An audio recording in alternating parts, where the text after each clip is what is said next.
अभिमान और स्वाभिमान का जो डिफरेंस होता है बहुत बारीक सी लकीर होती है, किसी को दुखी कर देते हैं। ये मेरा नाम है, मेरी ये पोस्ट है, मेरा ये धन है, मेरी संपत्ति है, मेरा ऐश्वर्य है, मेरा नाम शान, ये सब अहंकार को उत्पन्न करता है। जिनको आप बहुत बड़ा समझते हैं ना, वो बहुत लोअर लेवल पे ऑपरेट करते हैं। जो व्यक्ति अहंकारी होता है वो बहुत ज्यादा डरपोक होता है। दुर्योधन अज्ञान के अहंकार से एकदम साथ में आसमान में था। उसने कहा ये एक आदमी क्या कर लेगा। ये जो अहंकार की उमंग है वो किसी न किसी मूड या मौके पर उठ जाती है, जबकि हम कंट्रोल करने की कोशिश करते हैं। Mind can not differentiate between reality and imagination. दूसरा मर जाए, बर्बाद हो जाए और मैं सबसे बड़ा आदमी हो जाऊं। ब्रह्मांड ये नहीं सोचता। अगर हम अपने हाथ से किसी दूसरे व्यक्ति के ऊपर एक सुगंधित इत्र फेंकते हैं तो उस इत्र की खुशबू सबसे पहले हमारे हाथ में आएगी। जितने भी निगेटिव संकल्प हम लेते हैं,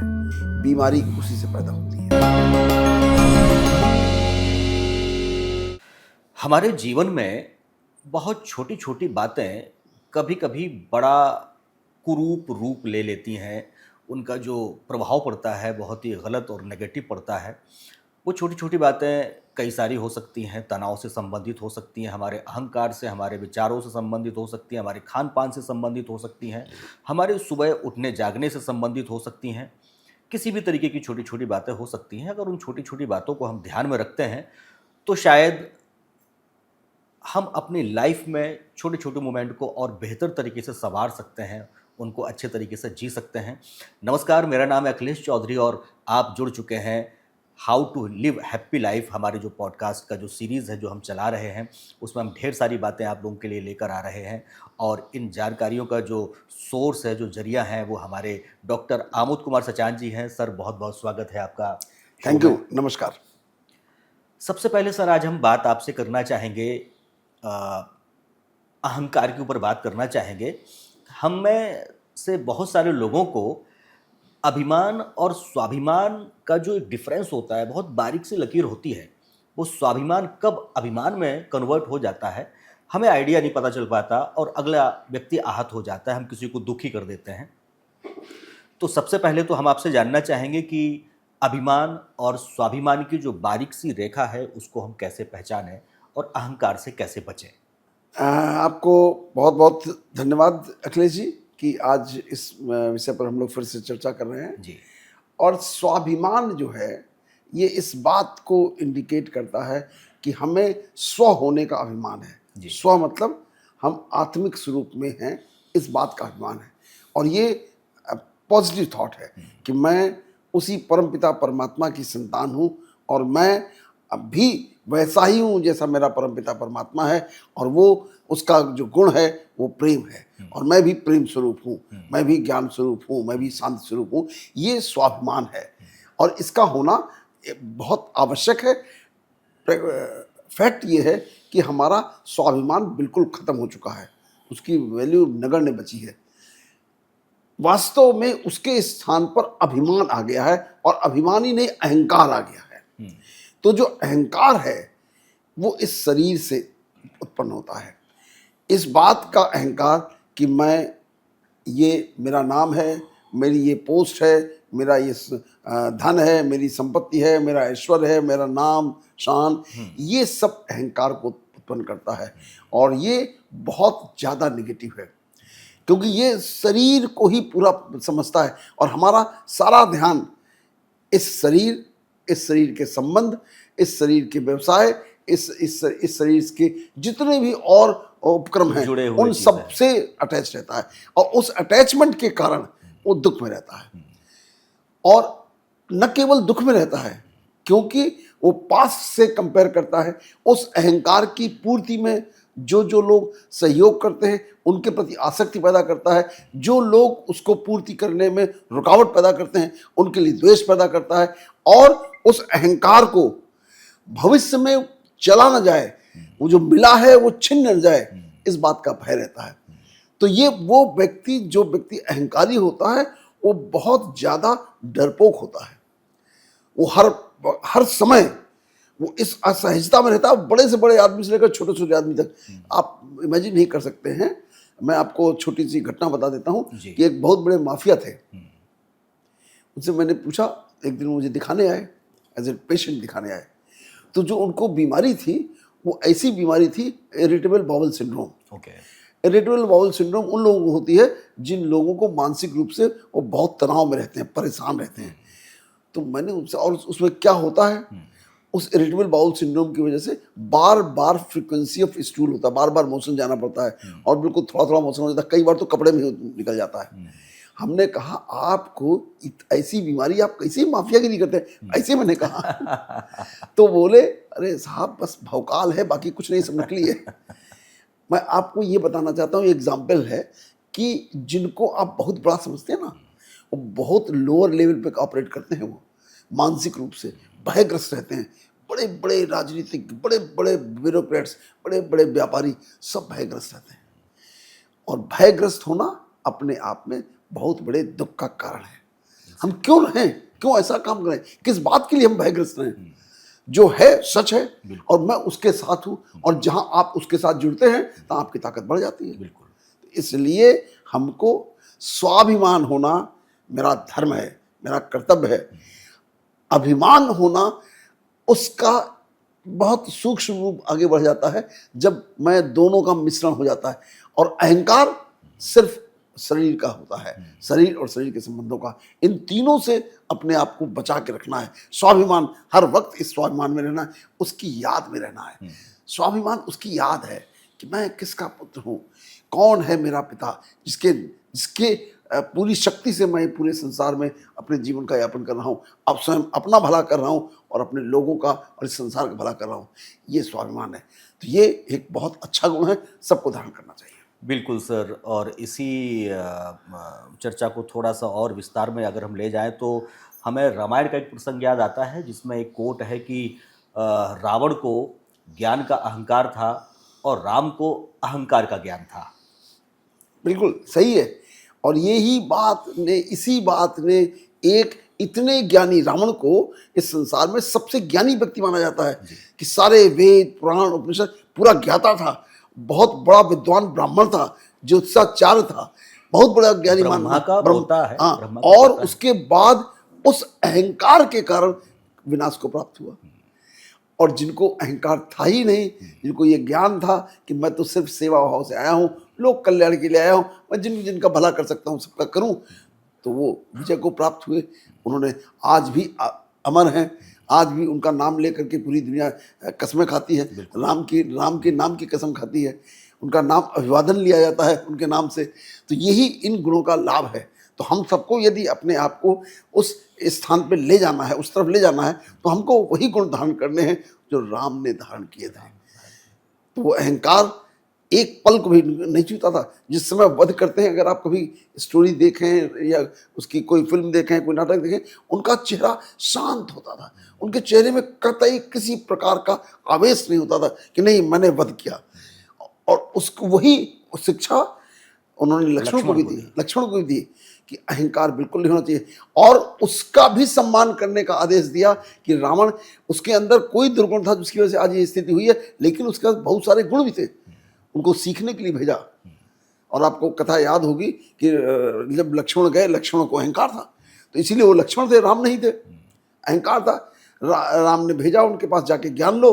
तो जाकर के खड़े हो गए उसके सिरहाने में, शांति से, उसने कोई जवाब नहीं दिया। अब इस दशा में वो लड़ तो सकता नहीं था, तो शांति से लेटा रहा। तो फिर लौट के आ गए, वो तो कुछ बोले नहीं। तो राम ने पूछा क्या किया तुमने? तो मैं उसके पास गया कान के सर की तरफ, और उनसे पूछा कि आप इतने बड़े ज्ञानी हैं, आप बताइए। तो उन्होंने कोई जवाब नहीं दिया। तो कहें बताइए, आप ज्ञान लेने जा रहे हैं और उसको प्रणाम भी नहीं कर रहे। आप उसके सामने चरणों की तरफ जाइए, उसको प्रणाम करिए, उसके ज्ञान को प्रणाम करिए, तो वो देगा। फिर रावण ने वो सारा ज्ञान वो भी बताया जो उसके लिए वास्तविक था, और वो अज्ञान भी बताया जिसके कारण उसका विनाश हुआ। उसने दोनों बताया, और दोनों से बताया और उनको इनलाइटन किया। तो ये ज्ञान यही है। इसी का एक और प्रतीकात्मक घटना जो है ना, महाभारत की देखने में आती है। जब महाभारत युद्ध शुरू हो रहा है और ये हुआ कि भाई कृष्ण की सहायता किसको जाएगी, कौरवों को जाएगी या पांडवों को जाएगी, तो वहाँ पर दुर्योधन भी पहुँचते हैं। कृष्ण को लेने के लिए और अर्जुन भी पहुंचते हैं। तो दुर्योधन सराहने खड़े हो जाते हैं और अर्जुन पैरों की तरफ खड़े हो जाते हैं।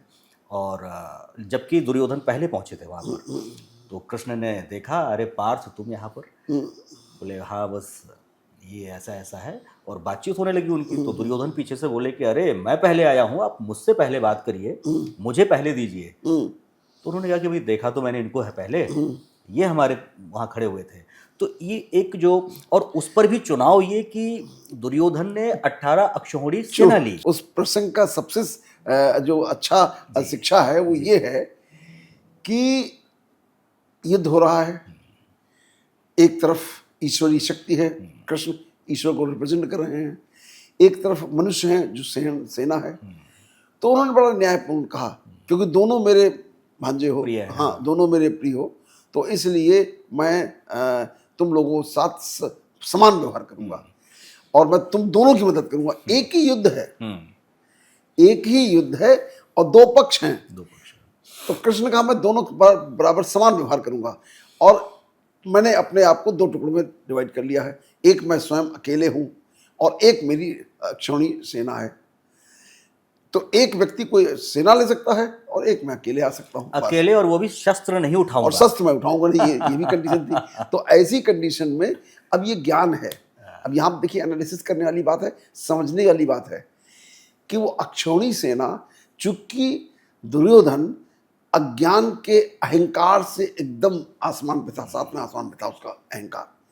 उसने कहा ये एक आदमी क्या कर लेगा, उसने उनको उन ईश्वरीय शक्तियों से जुड़ा हुआ नहीं देखा, तो ये क्या कर लेगा, इतनी बड़ी सेना, चित्रंगी सेना ये होगी तो कुछ युद्ध भी लड़ेगी। तो उसने जल्दबाजी में हरीली कहा नहीं मुझे सेना दे दीजिए। तो अर्जुन ने कहा नहीं नहीं ठीक है, मेरे लिए तो पार्थिव, मेरे लिए तो कृष्ण ही काफी, केशव आप ही चाहिए, आप ही मेरे लिए पर्याप्त हैं। क्योंकि वो जान रहा था कि अगर ईश्वर साथ है, अगर ईश्वरीय शक्तियां साथ हैं, तो पराजय नहीं संभव है। वो जो भी कुछ रिजल्ट आएगा वो विजय ही होगी।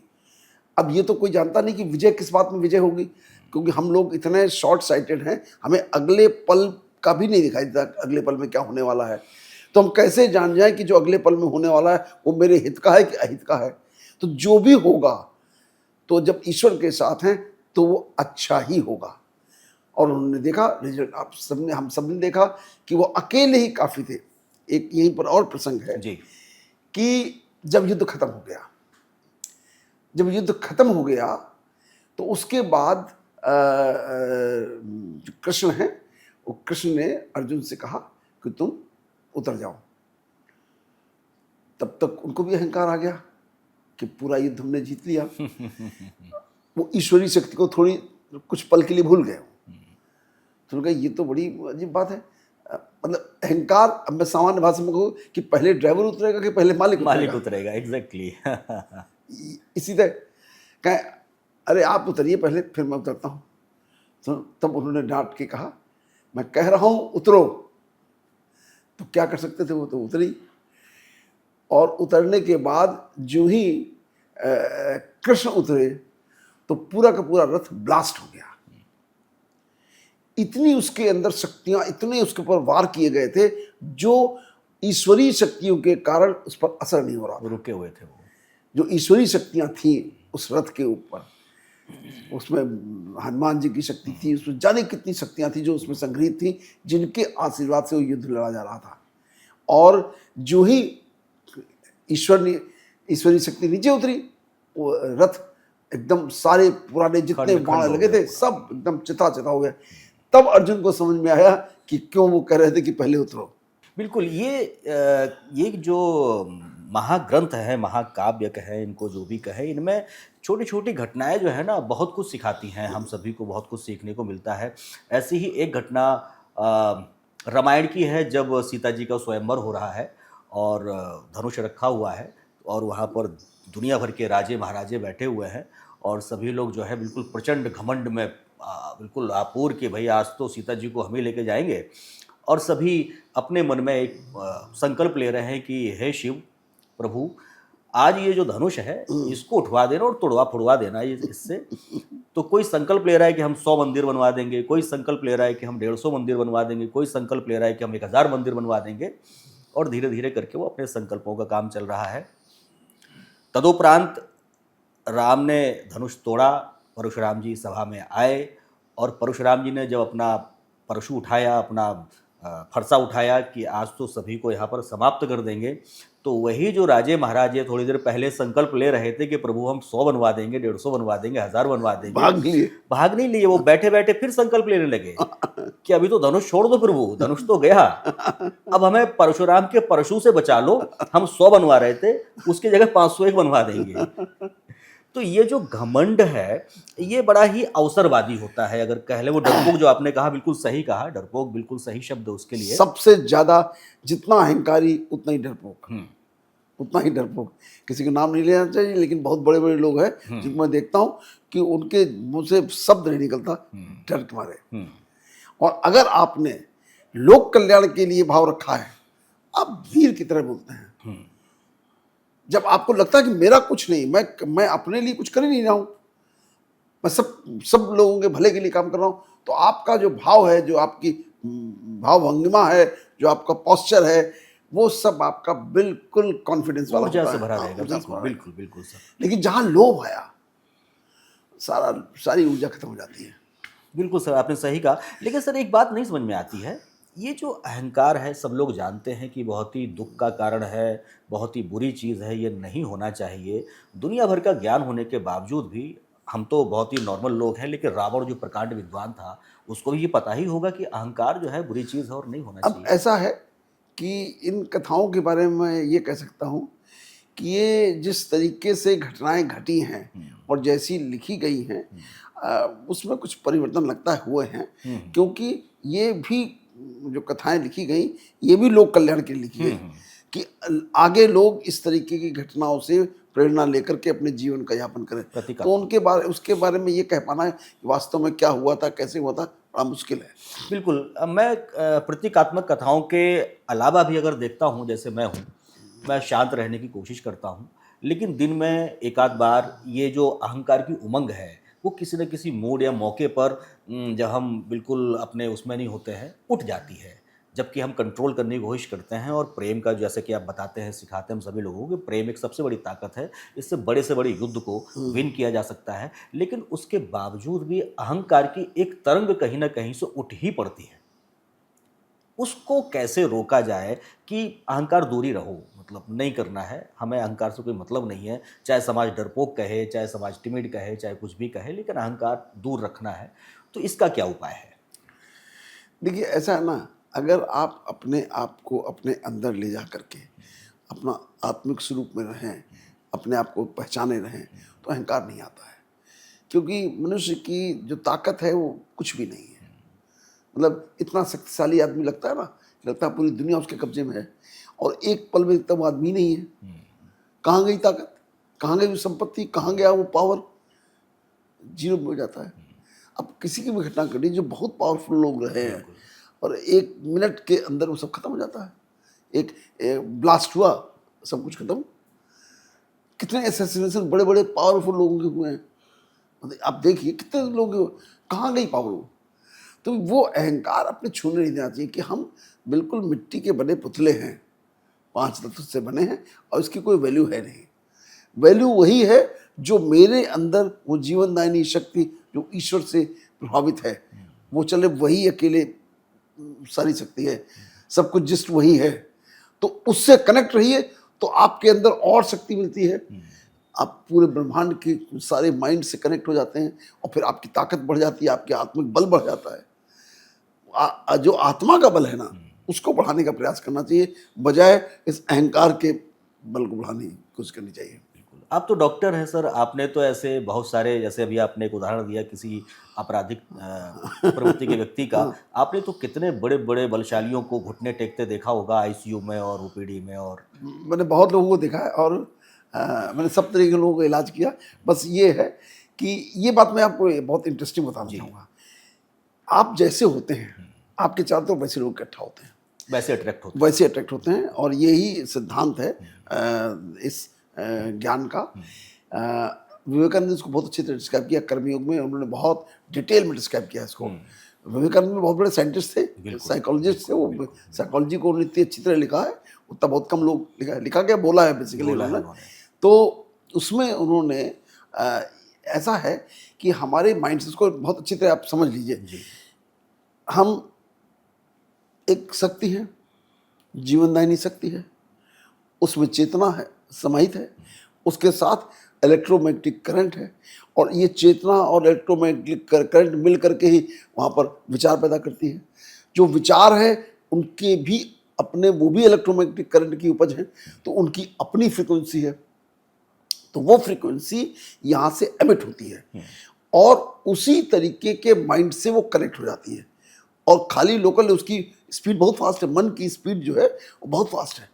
मतलब अभी आप यहाँ बैठे हैं, अभी 1 मिनट में अमेरिका चले जाइए, 1 मिनट में चंद्रमा चले जाइए, आप कहीं भी जा सकते हैं, 1 मिनट नहीं, एक पल में आप कहीं भी चले जाइए और वो पहुंच जाता है। तो ये मन की जो शक्ति है, ये चारों तरफ व्यक्ति, विचार मन से ही चलते हैं ना, तो ये चारों तरफ पूरे ब्रह्मांड में जाते हैं और जो फ्रीक्वेंसी आपकी है वैसी ही फ्रीक्वेंसी से जुड़ जाते हैं और जुड़ करके उसको कई लाख करोड़ गुना उसकी ताकत को बढ़ा देते हैं, आपको वैसा ही बना देते हैं। और न केवल बना देते हैं बल्कि वही प्रभाव डाल देते हैं और उसी के अनुसार परिणाम आने लगते हैं। इस बात से बहुत कम लोग वाकिफ हैं और ज़्यादातर इससे अनभिज्ञ हैं और इसके बारे में बिल्कुल नहीं जानते हैं, और इसी का नाम पावर ऑफ थॉट्स कहा गया है। यही है पावर ऑफ थॉट्स। थॉट की कितनी ज़्यादा पावर है कि उसको आप मैनिफेस्ट कर सकते हैं। और बड़ी मज़ेदार कहानी यहाँ एक और है कि हमारा माइंड जो है उसके अंदर एक बड़ी स्पेशल गुण है, इसको अच्छे तरह से याद कर लीजिए। एक स्पेशल गुण है कि mind can not differentiate between reality and imagination. वो इस बात में डिफ्रेंशिएट ही नहीं कर पाता कि सच क्या है, झूठ क्या है। इमेजिनेशन को भी सच मानता है और रियलिटी को भी सच मानता है। ये माइंड की क्वालिटी है। ये क्वालिटी बहुत यूजफुल क्वालिटी है यदि इसका हम उपयोग कर पाएं, और अगर इसका ना उपयोग कर पाएं, अज्ञानता में हम इस जो हम थॉट पैदा करते हैं वो थॉट हमारा ही नुकसान कर जाते हैं। ये बात में बहुत अच्छे समझने वाली है। हमने विजुलाइज किया कि मैं इम्तहान में बैठ रहा हूँ या मैं एक व्यापार शुरू करने जा रहा हूँ। अब जो सामान्य व्यक्ति है वो क्या करेगा? सामान्य व्यक्ति के बारे में मन में उसके 24 घंटे ये ख्याल चलेगा, ये इम्तहान में पास होंगे, नहीं पास होंगे तो ज़्यादा नंबर से पास होंगे, कम नंबर से पास होंगे, कहीं क्वेश्चन छूट ना जाए, रास्ते में कोई देर ना हो जाए। इस तरीके के सारे थॉट्स लगातार चलते रहेंगे। ठीक, वो अज्ञानी व्यक्ति है। एक जो ज्ञानी वाला व्यक्ति है, जो ईश्वरीय ज्ञान को जानता है, वो एक ही बात कहता है, पहले अपना इंट्रोस्पेक्शन करता है, yes am I capable of doing this. आपने तय किया, यस इसमें ये करना है, इसमें ये करना है, इसमें ये करना है, इसमें ये करना है, इतनी चीज़ें कर लेंगे हम, सफल होंगे। और फिर उसको अपने माइंड के अंदर बिल्कुल डीपली फिक्स कर देता है, बस यही होगा, इसके अलावा कुछ नहीं होगा। और वो फिर क्या होती है, अगली घटना क्या होती है कि जो थॉट वो फिक्स करता है वो पूरे ब्रह्मांड के सारे मन से जुड़ जाता है। तो पूरा ब्रह्मांड आपके उस संकल्प को, उस थॉट को पूरा करने में जुट जाता है और वो काम आपका पूरा करा देता है। अब आपने यहाँ पर एक संकल्प लिया, पता नहीं पूरा होगा कि नहीं होगा, होगा कि नहीं होगा, तो वो ब्रह्मांड पूरा ये ग्रहण करता है कि नहीं होना वाला वो पकड़ लेता है कि ठीक नहीं होगा, तो वो वहीं से कहता है वो मुझसे नहीं होगा। तो इस तरीके से आप असफल होते हैं। तो असफलता का कारण भी आप ही हैं और दूसरा कोई नहीं है। और मैं इस एक्सपेरिमेंट को रोज करता हूँ, एवरी डे, और एवरी डे मुझे वही सफलता मिलती है जो मैं मानता हूँ। और लेकिन एक बात उसमें हमेशा रहती है कि उसमें मेरा व्यक्तिगत स्वार्थ नहीं होना चाहिए। ये मैं बिल्कुल मतलब विद फुल कमिटमेंट में करता हूँ, और सबको बात सोचना चाहिए कि खाली मेरा व्यक्तिगत लाभ हो या ना हो, कोई वैल्यू नहीं। जो वो चाहता है उससे अपने थॉट अलाइन करिए। तो एक तो ताकत वहां से आ गई जो कि सुप्रीम कॉन्शियसनेस है, और बाकी पूरे ब्रह्मांड के सारे माइंड्स की ताकत आ गई, तो आपका काम तो करा रहा है। और मैं अक्सर ये देखता हूँ कि मैं जाता हूँ, अपनी बातें कहता हूँ और अगला आदमी मेरी बात अपने आप कह के रिपीट कर देता, हाँ सब बिल्कुल सही है, ही सही है, क्योंकि निस्वार्थ भाव से करता हूँ। ये संकल्प मेरे साथ रोज होता है, एवरी डे होता है, और मैं खाली ये कहता हूँ कि सबके हो सकते हैं पूरे। नंबर एक बात ये। दूसरी बात ये है कि ब्रह्मांड, मैं वो बात बता रहा हूँ जो सारे लोग अपने रट के रखनी चाहिए अपने जीवन में परमानेंट। ब्रह्मांड सिर्फ वर्तमान में काम करता है। ब्रह्मांड ना पास्ट टेंस में काम करता है ना फ्यूचर टेंस में काम करता है। तो जब हम ये कहते हैं कि हमने ये व्यवसाय शुरू किया, तो मैं ये कहता हूँ यस, ये व्यवसाय शुरू होकर सफल हो चुका है। ब्रह्मांड एक्सेप्ट करता है हम बिल्कुल सफल हो गया है, और उसको सफल करने के लिए वो सारे जतन करने लगता है, सारे जतन। आप तो करते ही करते हैं। मान लीजिए सपोज हमें ये लोक कल्याण के लिए हम काम कर रहे हैं, ये तो मैंने ये संकल्प लिया कि मुझे अपने सारे ज्ञान को, जो भी मुझको ईश्वर देता है, जो मैं सीखा है, समझा है, ध्यान, ज्ञान, योग सबसे सीखा, मैं सबके कल्याण के लिए करूँगा।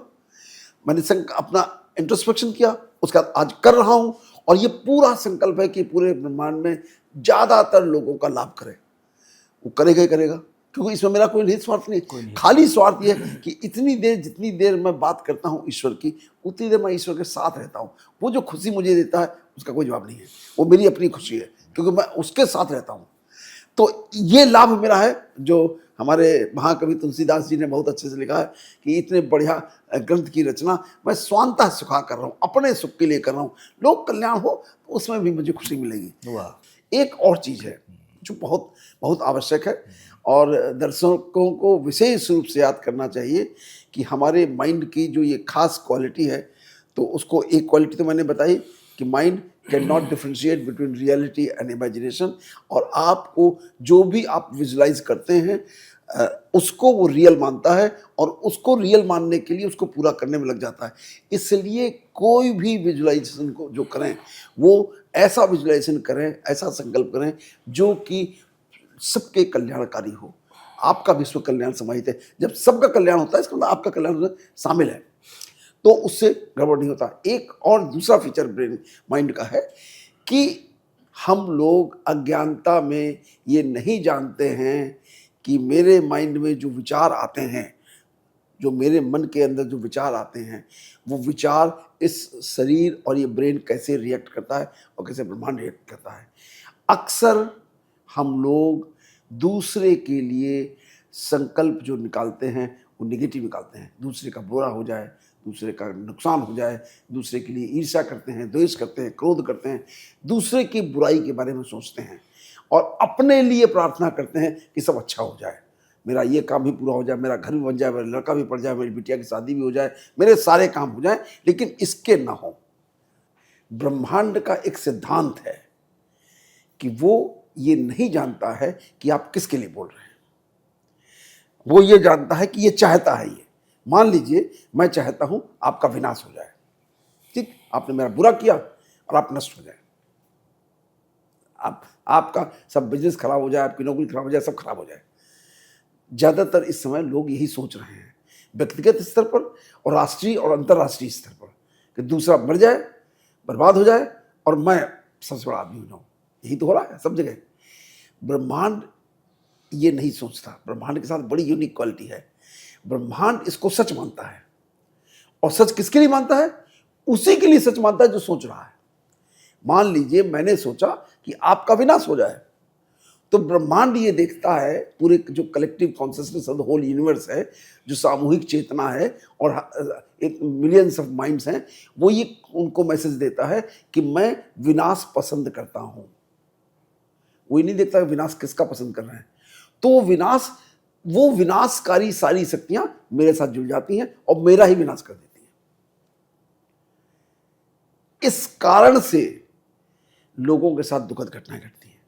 ये सबसे बड़ा कारण है, और इसको हर आदमी को याद रखना चाहिए। और इसलिए मैं हमेशा कहता हूं, मैं करता भी हूं, कि जो व्यक्ति मेरे साथ द्वेष रखता है, मेरे साथ बुरा बर्ताव करता है, मेरे लिए बहुत सारे कंटक पैदा करता है, मैं उसके कल्याण का भी भाव रखता हूं और अंतर मन से रखता हूं। लोग बार बार मुझसे कहते हैं, कैसा आप सर ये बातें सोचते हैं, ऐसा कहीं होता है? क्योंकि मैं रहस्य जानता हूं, वो रहस्य नहीं जानता है। इसलिए हम कभी भी, जैसे कोई बहुत बहुत अवरोध पैदा करता है, बहुत सारी प्रॉब्लम पैदा करता है। तो मैं क्या करता हूँ कि मैं उन अवरोधों से दूर होने का प्रयास करता हूँ, उसकी व्यवस्था करता हूँ शांत मन से, वो भी अशांत मन से नहीं। उसके साथ प्रार्थना करता हूँ कि हे प्रभु इसका भी कल्याण करो, इसको सद्बुद्धि दो जिसके इसका कल्याण हो जाए।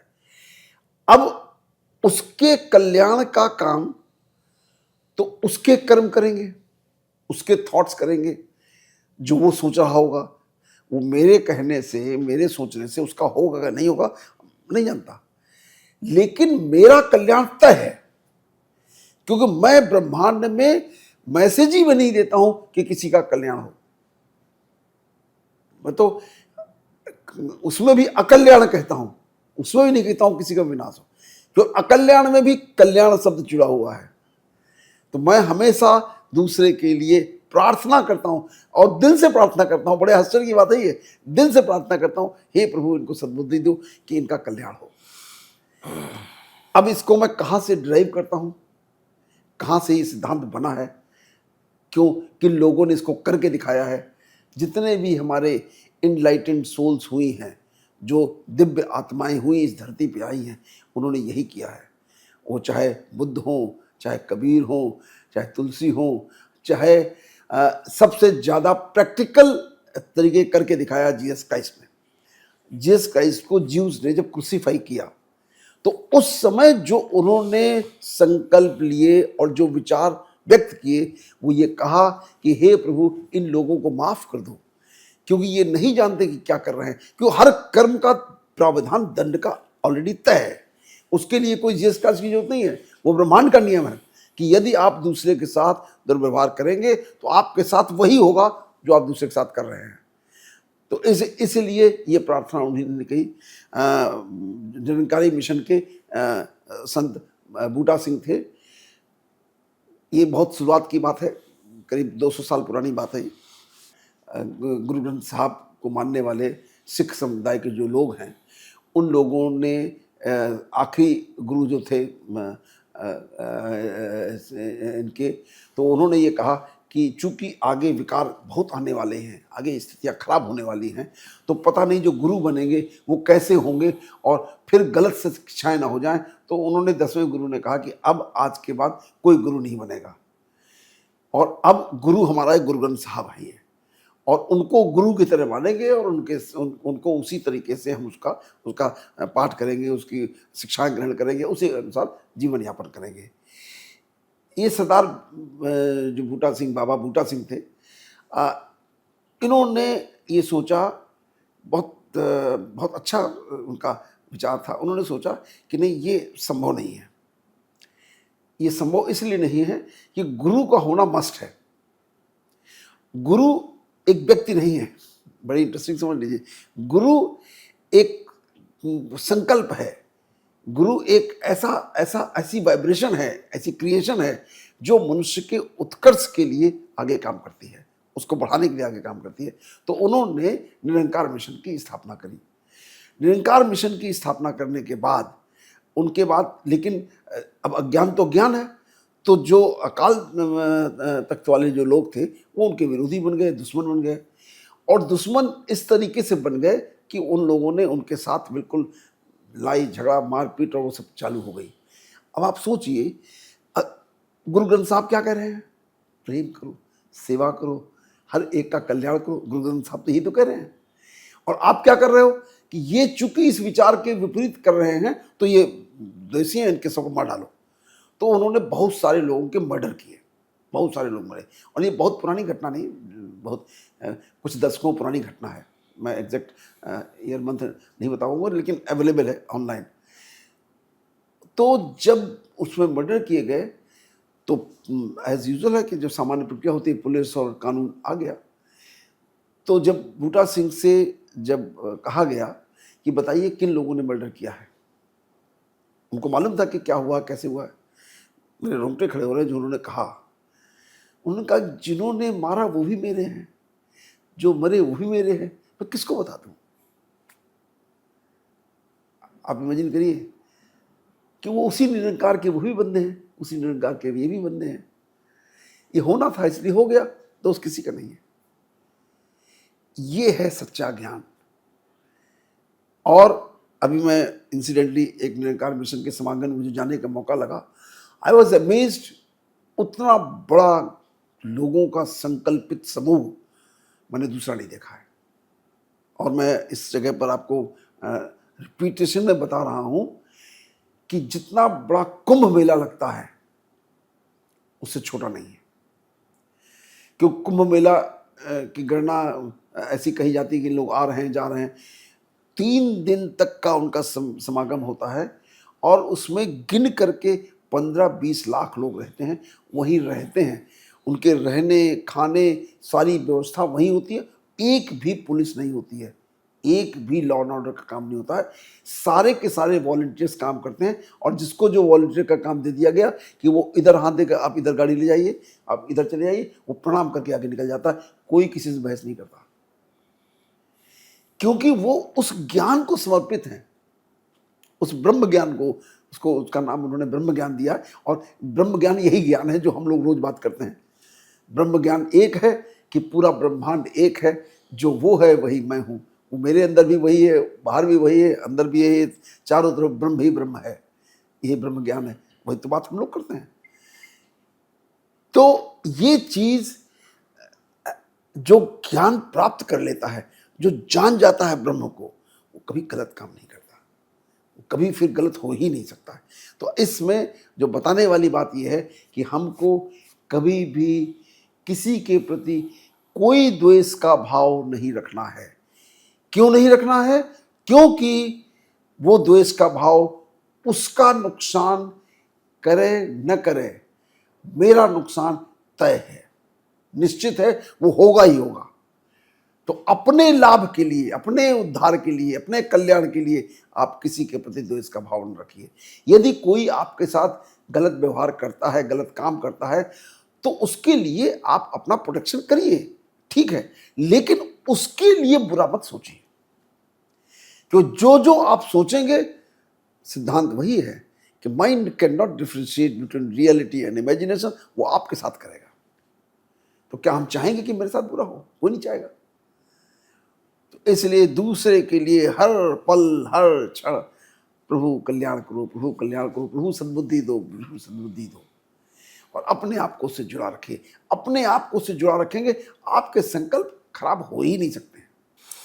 बिल्कुल, आपकी इन बातों को जो बहुत विस्तार से आपने बताया, उनको अगर मैं थोड़ा-सा कम शब्दों में जो मैं समझने की कोशिश अगर मैं करता हूँ, तो वो एक उदाहरण के रूप में मेरे सामने विज़ुअल आ रहा है, वही मैं दर्शकों को भी शेयर करना चाह रहा हूँ कि जो आपने बताया कि द्वेष ना करें किसी से, तो अगर हम अपने हाथ से किसी दूसरे व्यक्ति के ऊपर एक सुगंधित इत्र फेंकते हैं, तो उस इत्र की खुशबू सबसे पहले हमारे हाथ में आएगी और उसी हाथ से अगर हम किसी दूसरे व्यक्ति पर मल फेंकते हैं तो सबसे पहले उस मल की खुशबू भी हमारे हाथ में आएगी। ये प्रकृति का नियम है। और जो सुगंधित ऑब्जेक्ट हमने फेंका है वो भी अपना काम करेगा दुनिया में जाके, और जो मल फेंका है वो भी अपना काम करेगा। ये प्राकृतिक रूप से सही बात है। सर, आपने बहुत ही सूक्ष्म बातों को बहुत ही आसान शब्दों में बताया, बहुत ही प्रतीकात्मक उदाहरण के रूप में बताया, और निश्चित रूप से अगर इन बातों का हम ध्यान रखते हैं अपने रोज़मर्रा की जीवन शैली में, चाहे वो अहंकार हो, चाहे वो तनाव हो, तो हम दुनिया भर की बीमारियों से बच सकते हैं। अगर हम प्रकृति के नियमों का पालन करते हैं तो हम अपने तन, मन और अपनी आत्मा को पूरे तरीके से स्वस्थ रख सकते हैं। जैसा कि डॉक्टर साहब का मिशन है, इनका एक अपना संकल्प है कि हमें जो मानवता है, हमारे संपर्क में जो भी लोग आएँ, वो तन से, मन से और अपने आत्मा से पूरे तरीके से स्वस्थ रहें। यही हम लोग की शुभकामनाएँ भी हैं। सर, आपके लिए मैं बस थैंक यू ही कहना चाहूँगा अपने दर्शकों की तरफ से और अपनी तरफ से। बस मैं एक चीज़ यहाँ जोड़ देना चाहूँगा, यह साइंटिफिकली वैज्ञानिक रूप से प्रूव्ड हो चुका है कि जितने भी नेगेटिव संकल्प हम लेते हैं, जितने भी नेगेटिव विचार पैदा करते हैं, वो किसी के प्रति पैदा करें, उससे कोई मतलब नहीं है। बीमारी उसी से पैदा होती है। बिल्कुल। वो बीमारी अगर आप बहुत ही ब्रॉड रूप से कहना चाहें तो यदि हम क्रोध करते हैं तो सबसे पहले मेरा pulse rate, heart rate, respiratory rate, ये सब मेरा बढ़ता है। उसके साथ मेरे शरीर के एक एक अंग में, एक एक कोशिका में जा कर के वो बीमारी पैदा करता है। तो हम क्या चाहते हैं? स्वस्थ रहना चाहते हैं ना। तो इसलिए हमको अपने हित में लोगों के प्रति किसी भी प्रकार के नेगेटिव विचार नहीं रखने हैं। हम ये बात भूल जाएं एक मिनट के लिए कि हम दूसरे का भला कर रहे हैं कि नहीं कर रहे, अपना भला तो हम चाहते हैं ना। तो इसलिए बिल्कुल लगातार हर पल जब आए विचार कर तुम यहाँ मत टलो, तुम्हारा स्थान यहाँ नहीं। मैं नेगेटिविटी के साथ दूर दूर तक नहीं हूँ। तो ऐसी कंडीशन में मुझे किसी भी तरीके से उन विचारों को जब नहीं अंदर आने देंगे तो आपका जीवन सुखमय होगा, खुशहाल होगा, दूसरों का भी भला करेंगे, आपका भी भला होगा। तो सर बहुत बहुत थैंक यू सर, आपने जिस तरीके से सूक्ष्म बातों को बहुत ही आसान भाषा में हमें और हमारे दर्शकों को समझाया, हम निश्चित रूप से इन्हें अपने जीवन में अप्लाई करने की पूरी कोशिश करेंगे। आज के पॉडकास्ट में आपका मैं बहुत बहुत आभारी हूँ, धन्यवाद करता हूँ आपका। अगले पॉडकास्ट में मैं फिर से एक बार आपका स्वागत करूँगा और फिर से हम एक नए सिरे से एक नए सब्जेक्ट के ऊपर बात करेंगे अपने दर्शकों के साथ। और दर्शकों को मैं एक बार फिर से रिक्वेस्ट करता हूँ कि अगर हमारी बातें, हमारे पॉडकास्ट की जो कैपेसिटी है, अगर उसमें थोड़ा सा भी आपको लाभ पहुंच रहा हो तो आमोद फाउंडेशन का जो चैनल है हमारा यूट्यूब पर, इंस्टाग्राम पर और फेसबुक पर, उसको सब्सक्राइब करना बिल्कुल ना भूलें। आपका निश्चित रूप से भला होगा, क्योंकि हम सभी की जो पॉजिटिव एनर्जी है, जो पॉजिटिव ऊर्जा है, वो हमारे कैमरे के माध्यम से आप तक पहुंच रही है। तो आज के लिए सर इतना ही, और अगले पॉडकास्ट में आपसे फिर से मुलाकात होती है। तब तक नमस्कार। थैंक यू, नमस्कार।